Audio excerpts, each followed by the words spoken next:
Assalamualaikum warahmatullahi wabarakatuh. Kami ingin mempresentasikan hasil kerja keras kami yaitu tentang UJT di tes dalam tes statistika sosial. Perkenalkan, nama saya Nurul Yati. Nama saya Putri Ayasa. Nama saya Nita Kayani. Oke, pendahuluan. UJT adalah teknik statistika parametrik yang digunakan untuk menguji apakah terdapat perbedaan rata-rata yang signifikan antara dua kelompok data atau antara satu kelompok dengan nilai tertentu. Uji ini pertama kali diperkenalkan oleh William Selling pada tahun 1908 dengan nama samaran student, sehingga dikenal sebagai student test. Dalam penelitian sosial, uji digunakan untuk membandingkan dua kelompok, misalnya laki-laki dan perempuan. Yang kedua, menguji efektivitas suatu perlakuan atau bisa disebut sebelum dan sesudah. Yang ketiga, menentukan apakah perbedaan rata-rata terjadi secara kebetulan atau signifikan secara statistika. Agar hasil ujian valid, beberapa asumsi harus dipenuhi. Pertama, ada data bersama yang salah satu. Yang kedua, sampai diambil secara acak. Yang ketiga, observasi bersifat independen, data distribusi normal. Untuk independen sampel test, varians kedua kelompok homogen.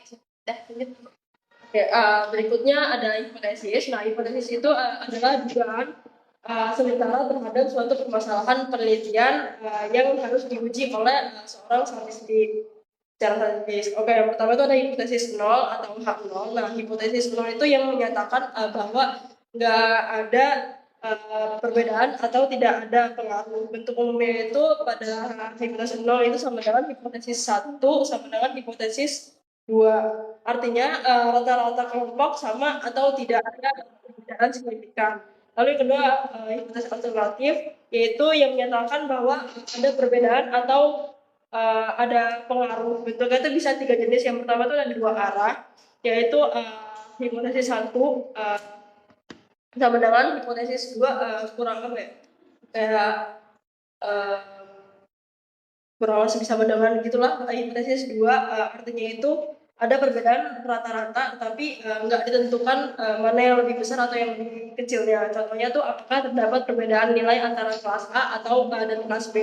Lalu yang kedua ada satu arah kanan, yaitu hipotesis 1 sama dengan hipotesis 1 lebih besar dari hipotesis 2. Artinya itu rata-rata kelompok 1 itu lebih besar dari kelompok 2. Contohnya itu kayak metode pembelajaran baru lebih meningkatkan nilai siswa daripada metode pembelajaran yang lama.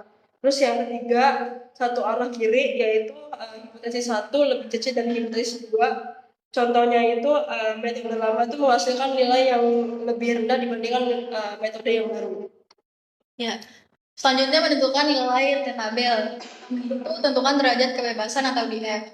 Ada 2 jenis. Yang pertama itu one sample. Itu rumusnya DF sama dengan N dikurang 1.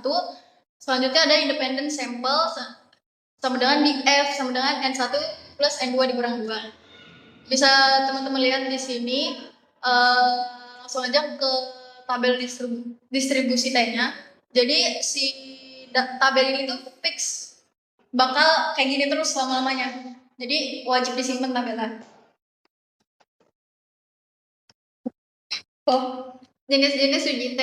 Nah, yang pertama itu ada one sample t-test, digunakan untuk membandingkan rata-rata dari satu kelompok sampel dengan nilai rata-rata yang sudah ditentukan sebelumnya, atau bisa disebut kayak nilai acuan atau populasi. Nah, rumusnya itu ada T, X,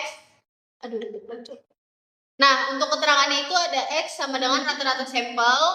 Ada yang kedua itu ada nilai pembanding atau mean hipotesis. Nah, yang S itu kayak sama dengan simpangan baku sampel, dan yang N itu jumlah sampel. Contoh soalnya kayak misalkan ada seorang peneliti ingin mengetahui apakah rata-rata IPK mahasiswa Fakultas Ilmu Sosial berbeda dari standar nasional 3,00. Diambil sampel sebanyak 25 mahasiswa dengan hasil. Yang pertama ada rata-rata IPK sampel X sama dengan 3,20, dan yang kedua itu ada simpangan baku S sama dengan 0,40, dan yang ketiga itu ada N sama dengan 25. Taraf signifikan A sama dengan 0,05. Nah, langkah pertama itu yang bisa kalian lihat sendiri ya, merumuskan hipotesis seperti itu, dan langkah kedua juga ada caranya seperti itu, dan langkah ketiga seperti itu juga. Oke, yang kedua itu ada independent sample test, yaitu digunakan untuk membandingkan dua kelompok yang tidak saling berhubungan atau independen. Dengan dua kelompok itu diperlukan yang berbeda. Rumusnya itu T sama dengan X1 dikurang X2 apa tuh namanya garis itu apa sih bagi ya akar S1 pangkat 2 per N1 ditambah S2 pangkat 2 per N2. Nah, situ juga ada sini ada keterangannya, lalu juga ada contoh studi. Teman-teman bisa mempelajari ini, bisa di pause ya teman-teman. Yes. Kita lanjut aja ke selanjutnya.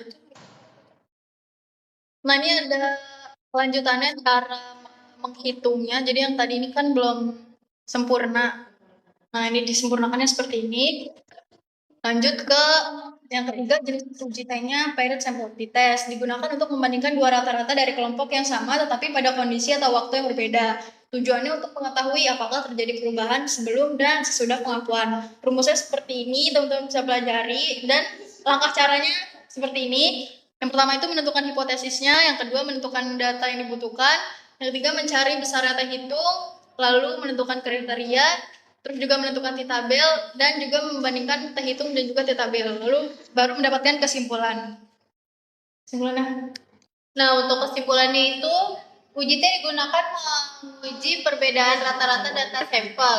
Jenis uji T itu ada 3. Yang pertama ada one sample, membandingkan rata-rata dengan nilai tertentu, dan yang kedua ada independen, membandingkan dua kelompok berbeda, dan yang ketiga itu ada pride, membandingkan sebelum dan sesudah. Nah, untuk dasar pengambilan keputusan, jika T hitungan sama dengan T table, HO itu ditolak. Nah, jika hitungan table itu HO-nya berarti sama dengan diterima.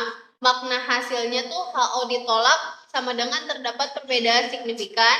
Yang kedua itu ada HO diterima, tidak terdapat perbedaan signifikan. Nah, kami sudah menyiapkan pertanyaan.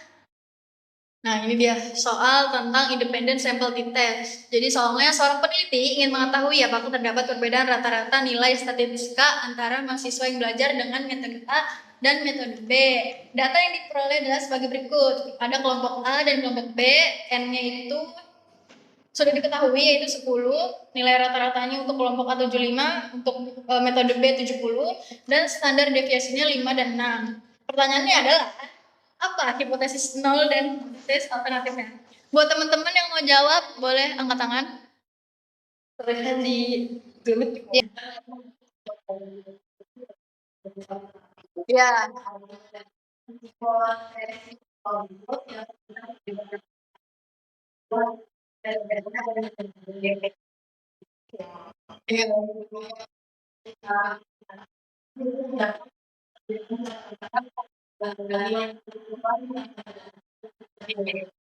Oke, jawabannya benar. Ini satu pemain apa dua? Satu aja. Boleh, satu lagi. Ya udah, lanjut ke pertanyaan berikutnya ya nih. Sama soalnya. Pertanyaan kedua, berapa derajat kebebasannya? DF tadi itu ada tabelnya, dan itu udah fix pasti tidak akan berubah. Tadi jawabannya sudah ada ya. Ada yang mau coba jawab?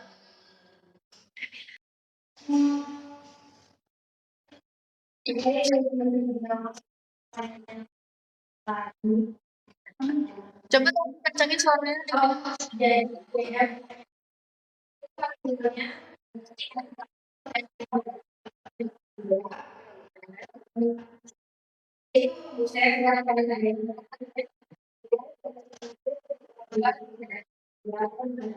yang kedua.